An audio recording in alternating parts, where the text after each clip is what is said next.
Balls 3D, or 3D Balls, Fighting Against Ballsiest, whatever you want to call it. Amazing video game. Actually, no, actually it's terrible. It sucks. I bought the game to rip the DSP-1 chip out of and throw in my Super Everdrive, and so I had the cartridge laying around, and I had the Raspberry Pi B2 Plus that I was going to put into the Game Boy, and a little bit too large for that, so I decided to put it in here. And so it looks like an SNES case, but you flip it on its side, a USB port, two of them, and two more USB ports. And on the end here, you see down in there, you have the USB power, HDMI, and the composite and audio out, all crammed in the case. And so it's just kind of like a little of a retro emulation system in a neat case. I left the Ethernet port out. I have the Ethernet port around here somewhere. I really have no use for it. I use Wi-Fi, and if I'm going to do anything, I can just plug in a Wi-Fi dongle in one of the USB ports. But for most point, there's no point in having any network activity at all on this because it's all non-networkable systems. It's all running emulation, station, RetroPie, and being the B Plus does a pretty good job of it, or the B2, whatever you want to call it. So I'll open it up here and you can kind of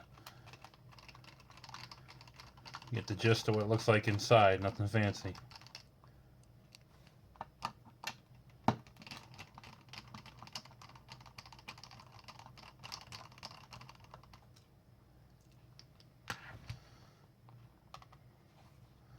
And looks like a little bit of glue stuck here. And there's the inside. And obviously the Raspberry Pi. With all the ports removed, and the USB ports relocated to the sides, and just wired up by hand with some ribbon cable. The block of wood, strangely enough, is there to hold the Raspberry Pi from moving in and out.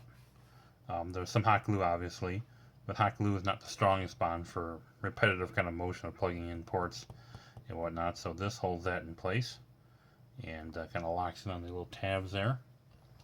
And then this locks in against the top here, so it keeps everything in place. Nothing can move around. These are hot glued in.